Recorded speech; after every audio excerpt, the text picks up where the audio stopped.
Liz Cheney is out there starting the new year strong, showing up all over the place in the media, detailing her plan to remove Donald Trump from the board. She's got two different tactics that we'll talk about today. Number one, criminal negligence, prosecuting Donald Trump for some sort of criminal infraction. But number two, probably the more likely, dereliction of duty, something that would be a legislative solution. We're going to talk about it. We've got Representative Liz Cheney today, so we've got a clip that's about 90 seconds, but we're going to break this puppy down, make sure we can give good detail and attention to her arguments. And so the first bit of this, I just want to get our bearings straight, get oriented. Here is Liz Cheney telling us about what she's so upset about. Here she is.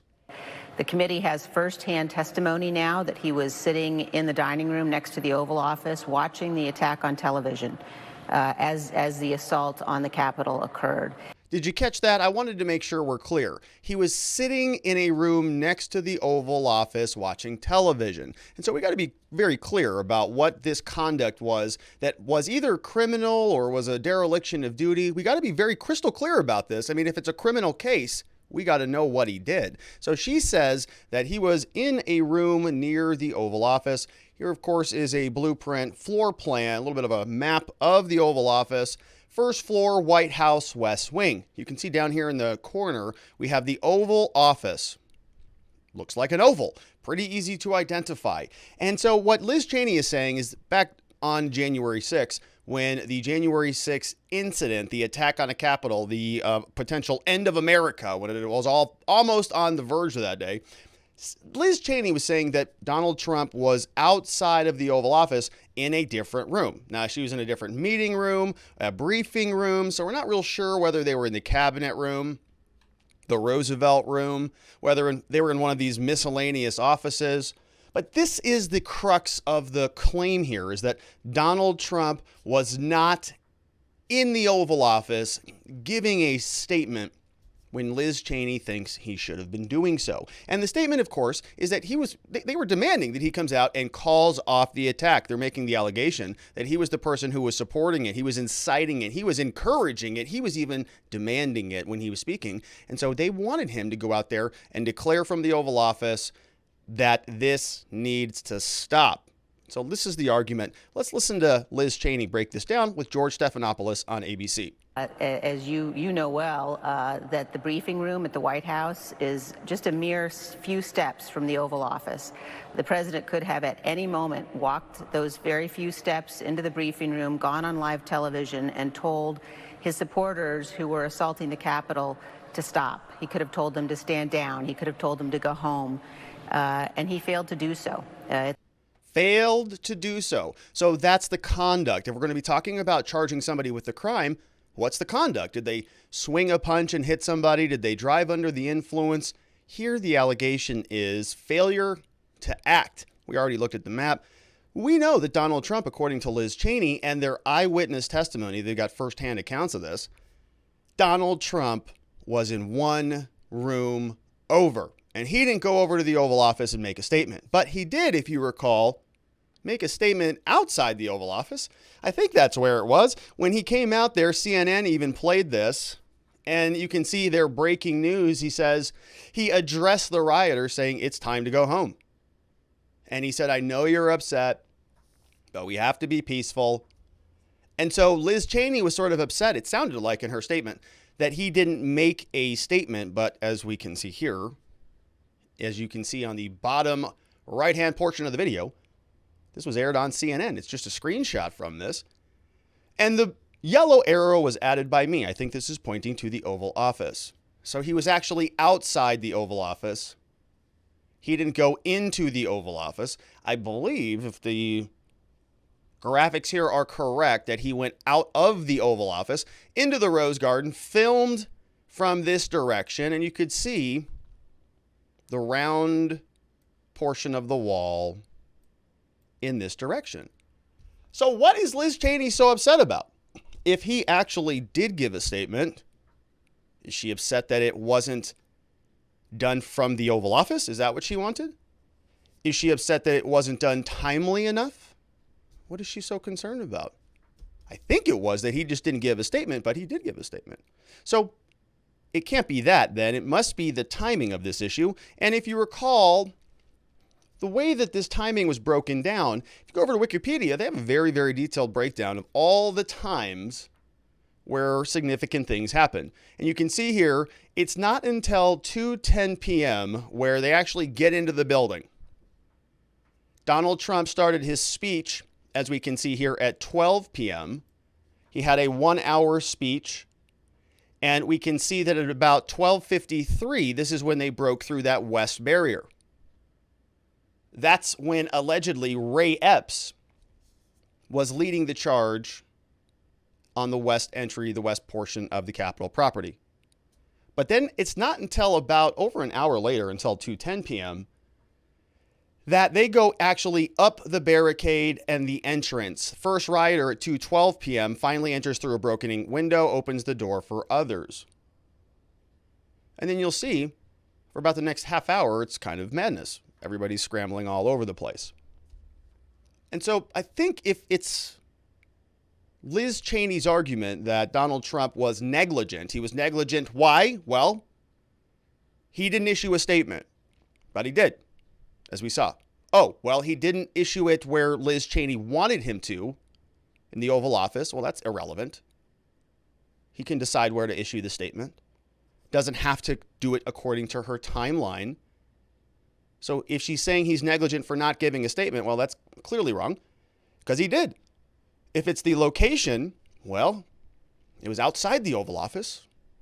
So maybe it's about the timing of the statement. We see first rioters enters the Capitol through a broken window at 2:12. A lot of other activities happen. And then at 4:17, Donald Trump uploads a video. And so what you've been seeing here from a lot of people out there in the press and the media is they sort of take this out of context. And they say, oh my goodness, it took him over 2 hours in order to do anything. He issues a statement. They're obviously unhappy about it. And they say that he took so long to take any action and do anything significant.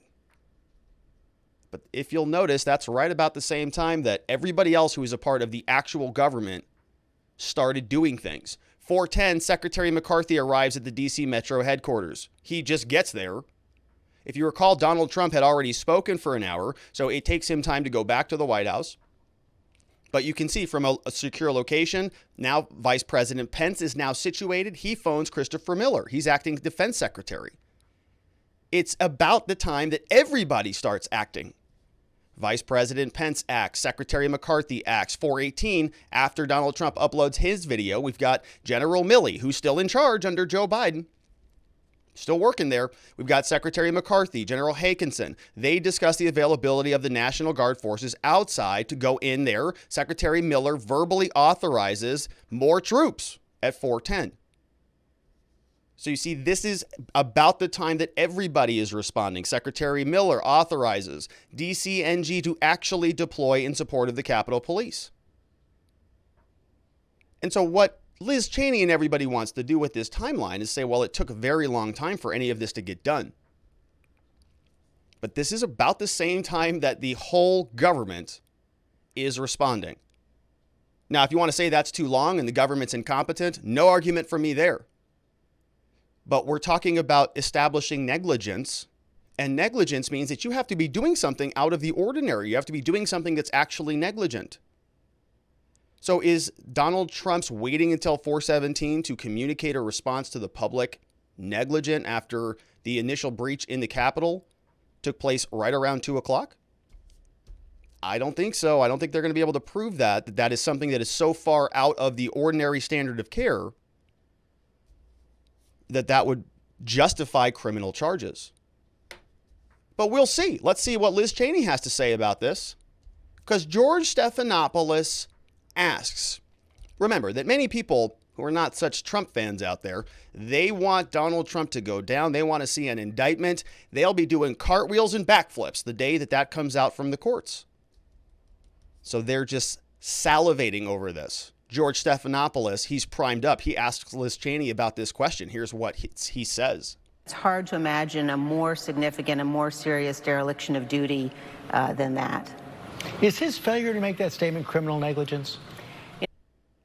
criminal negligence? He's just shocked. He can't wait. He wants to see that, as I said. But did you hear what he said? Is his failure to make that statement? And you go, George, what statement? He did make a statement. It's right here. He gave it at 4:17. It's on Wikipedia. Now, he didn't give it from the Oval Office, like Liz Cheney said. But he's got no obligation to give it from the Oval Office. So he is very excited about this. And listen to Liz Cheney. She kind of accepts this question and then pivots. Not so sure that she's thinking criminal charges either, because as I just argued, going to be hard to prove that. And it's also going to be hard to show if they can indict Donald Trump for criminal charges, what other politicians are next? Is that the standard they want to set here? Not so sure. So Liz Cheney, let me know what you think. I don't think she's too excited going down the criminal path, but we'll see what she has to say after that. You know, I think that there are a number of, as the chairman said, potential criminal statutes at issue here. But I think that there's absolutely no question that it was a dereliction of duty. And I think one of the things the committee needs to look at as we're looking at a legislative purpose is whether we need enhanced penalties for that kind of dereliction of duty. But I think it's also important for the Okay, so then she goes off into, well, it's also important for the American people to know Donald Trump is such a dangerous monster. Okay, so, we kind of clipped that out. Don't need to see that. Heard enough of that from Miss Cheney these days. But you can see how she just sort of accepted it and pivoted. George Stephanopoulos over there is very excited about, potential criminal charges. He says, well, maybe. As the chairman, Fishing Benny Thompson, said, well, there's a number that might apply, but I think more importantly, what we're talking about here is dereliction of duty. And then she started to catch herself going into the weeds there a little bit. She says, well, what about these enhanced penalties and legislative purpose and all of these things? What she's saying is they're trying to find justification in their little fake select committee for justifying some sort of a legislative law, some sort of a resolution is the word I'm thinking of, that will prohibit Donald Trump from running again. This was a legislative finding, dereliction of duty. They've got prior precedent. They're saying we have to take a look, make sure that this is being done for legislative purposes, that we're not going after Donald Trump. We're going after people who incite insurrections. And then we have to investigate these enhanced penalties so that we can pass a resolution as a result of our findings from our little committee that stops Donald Trump, that removes him from the field. That's the mechanism. That's the strategy. Let's see how she carries on. Now, this is where she's talking about this first-hand testimony. And so that's the big question. Okay, well, we want to know who said it, obviously. If you're saying somebody said this, well, who is it? Because that's something that we take a look at in the court of law. We want to look at the reliability of witness testimony. You don't just get to come into court and say whatever you want. You have to cross-examine witnesses, and you have to be able to challenge the evidence to make sure that it is reliable. That's how we ensure reliability, is by challenging it, opening it up to cross-examine, to make examination, to make sure that it is suitable to be proffered forward for consideration. Here is Liz Cheney now talking about this witness. Who is it? As he was sitting there in the dining room next to the Oval Office, members of his staff were pleading with him to go on television, to tell people to stop. We know Leader McCarthy was pleading with him to do that. We know members of his family. We know his daughter. We have firsthand testimony that his daughter Ivanka went in at least twice to ask him to please stop this violence. Firsthand testimony from Donald Trump's daughter Ivanka that she went in there twice and said, Father, please stop the violence. And he said, get out of here. I'm the president. Did that happen? Twice, Liz Cheney? It's called hearsay. It's an out-of-court statement. This is all garbage and would never pass muster in the court of law. But she's not in the court of law. She's on George Stephanopoulos' show, which is the court of kangaroos. Let's take a look now about how Liz Cheney closes this out. Any man who would not do so, any man who would provoke a violent assault on the Capitol to stop the counting of electoral votes, any man who would watch television as police officers were being beaten, as his supporters were invading the Capitol of the United States, is clearly unfit for future office, clearly can never be anywhere near the Oval Office ever again. Okay, so there it is. That's the reason for this. He's unfit for office. He can no longer be allowed to be anywhere near the Oval Office again. So Liz Cheney showing her cards yet again, and we'll continue to see it all throughout 2022. She wasted no minute, no time at all hitting the media and making her position known. So I hope that you continue to follow us as we continue to cover this. I will see you, my friends, on the next one.